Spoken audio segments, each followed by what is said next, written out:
Bum, ba-dum, bum. It's Falcon and the Winter Soldier. 10-minute spoiler reviews. Do do do do do. That was most of the run time. Bum bum bum bum. I appreciate the jingle. That was fun. Yes. As I was saying, Falcon and the Winter Soldier 10-minute reviews. In a couple seconds, because I forgot to get a timer. There we go. It's starting. Go. All right. So we start off with the episode with a recap of the last episode. Of course, we've got the bloody shield of John Walker murdering. Oh, says an innocent, but he's not technically innocent, but kind of. Man who praised Captain America as a child and then wanted Captain America to not be Captain America, no other girl to be Captain America. Yeah, and was killed by the shield. Very dramatic experience. Potentially beheaded. Potentially beheaded. You don't know. Anyway, so it starts off with the repercussions of that. Yep, John Walker is going, what have I done? Running through a hideout, an industrial area. Lovely shot of him crouched down, kneeling with the shield in front of him, light shining on his face, like that shot. And he's just having flashbacks and shit and all the trauma that he's experiencing through it. Yeah, and then there's a good old fight scene between him and Bucky and Falcon. Yeah, but before that, Falcon tries to talk him down, tries to get the shield back, and then John Walker snaps because he's like, "Oh, that's what it is. You just want the shield back." Completely unhinged. Yeah, some could argue more unhinged than Harley Quinn. Maybe he is fucking sociopathic. Yeah. What do you think of the fight scene? The fight scene was sick. I mean, the whole action in this whole TV show has been great. It's a lot more brutal than I thought Marvel would ever do. Yeah, there's blood. There's actual blood. It focuses on the blood. Yeah, it's weird. But it's like the Captain America shield is covered in blood from that dude, and he's just rubbing it, and Falcon's trying to clean it because he's like, "Oh shit, that's not good. That's a symbol." And he's just, And then they snapped the dude's arm. I know. And I wasn't sure, but it looked like you could hear. He used the jets, didn't he? Yeah, but it looked like he broke his back as well. No, I think it's just his arm. I don't think they break the back because he's still walking around. If they but he's a super soldier. He's got healing. He can heal faster as well, I think. Oh, maybe. I didn't think about that. I forgot that he took the soldier serum. Yeah. I was like, oh. But yeah, he seems to, as much as he's combat trained, he's not as combat trained as the other two. No, not really. I mean, he's a soldier at the end of the day, not a spy. Yeah. They both seem to have the maneuverability on them. Like Falcon with his wings. And then John Walker just rips his wings up.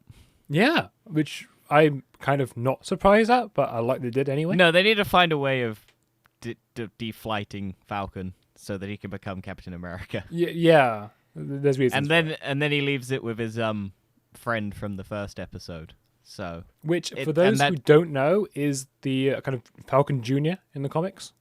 Yeah. So his character is probably going to take up the mantle of Falcon, and old Falcon will take up the mantle of Captain America.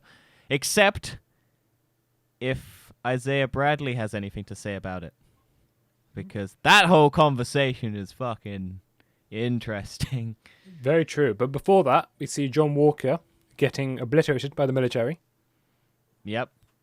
Dishonorably discharged, or not. Some other term for discharging.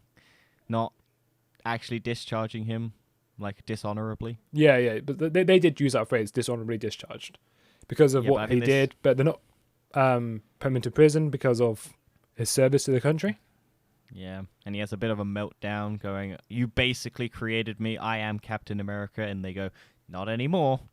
Yeah, and for those people might not understand why he's become so much more unhinged, back in the first Avenger, I can't remember the professor's name, but the super serum makes you more of what you already are.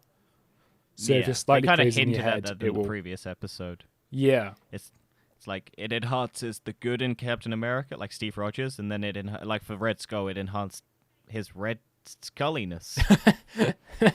Yeah, that was a bit of a weird one, but it suppose it enhances his craziness.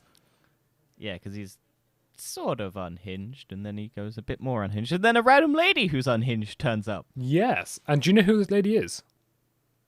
No, but I thought it was the power broker at the first. It's not the power broker. It's a lot bigger than that. And this is setting up possibly a very big thing for the MCU. So this lady supposedly worked with Nick Fury. Oh, right. And then she later on became like a Russian spy or something. Right. And then in the comics, she later becomes creates the new Hydra. And becomes Madam Hydra. And then she creates the Dark Avengers. Oh. Yeah. Interesting. So you see this lady kind of almost recruit John Walker. Yeah, gives him a blank card, or gives his wife a blank card, and then he just goes, "It's blank," and then she's like, "I'll give you a phone call when I need you." And if you didn't know, John Walker in the comics is part of the Dark Avengers. So But that's what that whole. Is that the thing big is. cameo that? Yes, that is the saying? big cameo. Oh. Once again, So people get way too hyped for these shows. It's a TV show. Marvel has stated this. It's not going to be big cameos. I wasn't expecting. Everyone was like Chadwick Boseman, Nick. I don't know. I don't think they said a cameo. I think they said like a different character or something. And this is who it is. Yeah, an important character or something that hasn't been in any of the other shows. I think they said. So. Yeah, and this is a very important character in the MCU. Well, I didn't know, so I think a lot of people are going to be disappointed. But I'm generally quite intrigued by that. I didn't know. Well, yeah, it's interesting for the future of Marvel. But speaking of the past of Marvel, Isaiah Bradley. Yeah. Damn, what a conversation. Like, it's very difficult for two white kids from England to talk about, but I mean, racial tensions. We can't talk about our experiences, but we can see what's going on in the world. We're not blind. Yeah. I think someone pointed this out to me. Sam Wilson, whilst going in there to find answers as to see the point of view of Isaiah Bradley, also respecting it, but not believing his point of view on it. Yeah. So Sam Wilson kind of comes with the approach like, I know what's happened to you, and I know why you don't have faith in this country, but I don't want to give up the fight, and he wants to just keep fighting, basically fighting racism at this point. Understanding where he's coming from, but still ultimately deciding that his loyalty to Steve is also important to him and whatnot. But also understanding why Isaiah Bradley would not want another Captain America to be black because, you know. Yeah, but it's interesting that they say like the US government would never ask a black man to do it. And because Falcon's now got the shield, he's kind of forcing himself to become the next Captain America. And once people see him out there, like they're not going to like say no. Yeah. At least you wouldn't have thought, but you know, maybe if there's season 2 of this show. Who knows? But speaking of characters that have been and gone, Zemo is now out. He's been taken by Sokovia and taken to the raft. Yeah, I thought it was a bit of a lot of people. Go on. Yeah, I was just going to say a lot of people thought, why wasn't he in the raft to begin with? But I'm guessing now they've just decided, well, we had the raft, and why not put him in the raft? I think it was in the Australian prison because that's where he committed his crimes. He didn't actually commit it anywhere else. But now he's committed crimes globally, I think, and the raft is for supervillains essentially. And because I think it's because he escaped the other one. Maybe, but he went to the memorial in Sokovia after what happened to Sokovia, and he was just he had a conversation with Bucky and was like, Falcon's not going to do the job. You need to do the job. Yeah, like so you were designed to do the job. Hydra literally trained you to do the job. I really liked the scene, actually. I thought it was quite good. It was kind of a bit short for Zemo character, I think. Yeah, it seems a bit like, oh, well, he served his purpose. Now we just put him back in the prison. I doubt this will be the last we see of him, and I do hope this. I hope not, because I want him to turn up in another movie. I want him to run the Thunderbolts because he's done that in the comics. Maybe. I mean, they might have big plans for him. Like I said, there could be a second season of this show. I do like this show. Yeah, and then Bucky asks for a favor and gets a suitcase and turns up at Falcon's house and gives Sam the suitcase, and it's treated like the Pulp Fiction suitcase where it's so magical but you don't see what's inside it. I mean, it's pretty obvious what anyone with a brain knows what's inside it based on Falcon lost his wings. Yeah. I knew what it was straight away. But I hope it's his Avengers 1 costume. no, I think I hope know it's what it's that- going to be. I hope it's that one.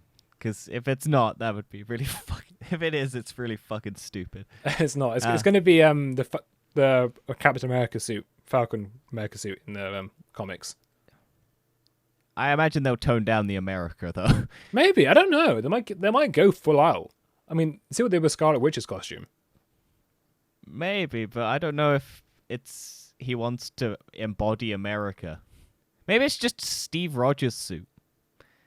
I don't know. We'll wait and see. But I reckon... And that's 10 minutes. However, because it's a hour-long episode, we've decided to add 5 more minutes to this so we can actually talk about it. Yeah, so much in this episode. I mean, I think there's quite a nice heartwarming kind of montage with Bucky and Sam.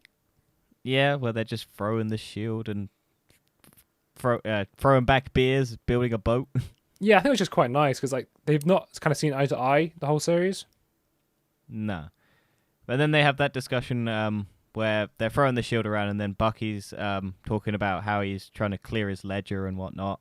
Yeah. And Sam's like, no, you're just avenging them. You're not actually sitting down and talking to these people and helping them and doing anything. You're just trying to make yourself feel better. You're not trying to make them feel better.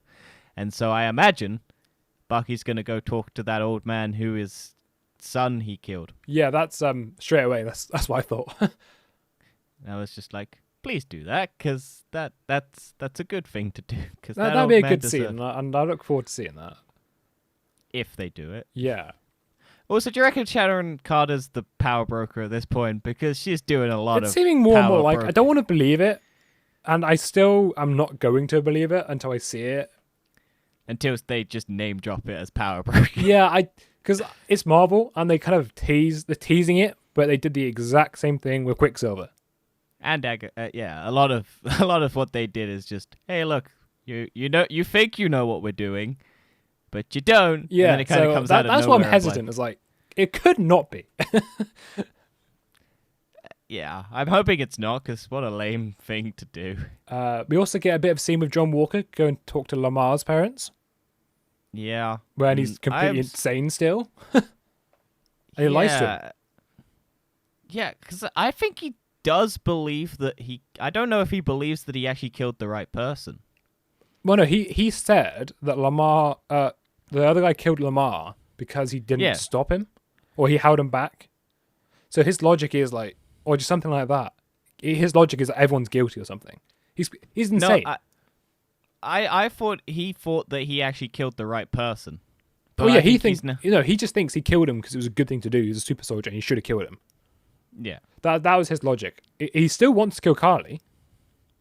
Oh yeah. But everyone wants to kill Carly at this point. Yeah, I don't know if she'll be killed. I don't know who by. I think it's going to be Backrock the Leaper. Yeah, maybe. Because he turns up again. And she's like, oh, her friend, one of the other. I don't understand how she has that little app that just notifies everyone and then goes, hey, look, stand up in a park and come over. I mean, we'll wait and see. It's clearly building up a massive fight scene. I was really hoping for a reaction shot of some random couple looking up and going, what the fuck's happening? Why is everyone just getting up unanimously? And that would have been over? good. And this sort of the GRC event where they're talking about sort of whether or not to stop the funding. Yeah, and that dickhead who kicked out John Walker's basically going, hey, look, let's just fuck him over and send it back. We can do it. Yeah. And then Carly's going to Uprising. Sam Wilson sees this, and then it opens up a new case. Doesn't show what's inside it. I think it's the new Falcon suit. And then there's actually an ending cutscene. Yeah, post-credit scene. First one. They seem to do this all the time. They build up 4 episodes, and then after the 4th episode... And do you know what it was? John Walker trying to build a Captain America shield. Yeah, but do you know who John Walker is? John Walker's US agent. Yeah, I know that. Okay, yeah, I don't know if you knew that. Yeah, because that's what US agent did, and that's why he's got that. He puts his medallion on the shield as well. Yeah. Isn't it his mate's one? Or maybe. I mean, I thought it was his mate's one, because it shows a photo of his mate, and then it cuts to the badge. I'm not sure, but he thinks what he's doing is right, and he's a nutcase. But I'm looking forward to seeing it. Yeah. And that's about everything that happens that we want to talk about. Overall, fucking great episode. Oh, great episode. Great series. Bit of a slow one. I'm happy with it. It needed it. Yeah. I still find it a bit weird that they're just palling about whilst all this like terrorism's going on behind the scenes, and I'm just like, you would be trying to. I guess they've got old mate underling Falcon. Yeah, I mean, it's still like not just been put on hold. The government's just taking control of it, and they're like, well, we can't do anything. We're getting arrested. Oh yeah, we didn't talk about Falcon's training montage. Oh, that was good cool. Old classic fitness, running, catching, throwing. Running, catching, throwing. Yeah, basically him becoming Captain America, and then we're going to see that next episode, I imagine. A lot more intense than the one with Bucky. That they were just kind of playing catch with that one. This one's more just throw it at a tree really, really hard and hope it bounces back. Yeah, I still don't understand. Yeah, I still don't understand how the cushioning on that works. But as Peter Parker says, that thing defies all laws of physics. Yeah. But yeah, really good episode. Really enjoyed it. Can't wait for the final. And we'll do a big long review on that next Friday. So, bye.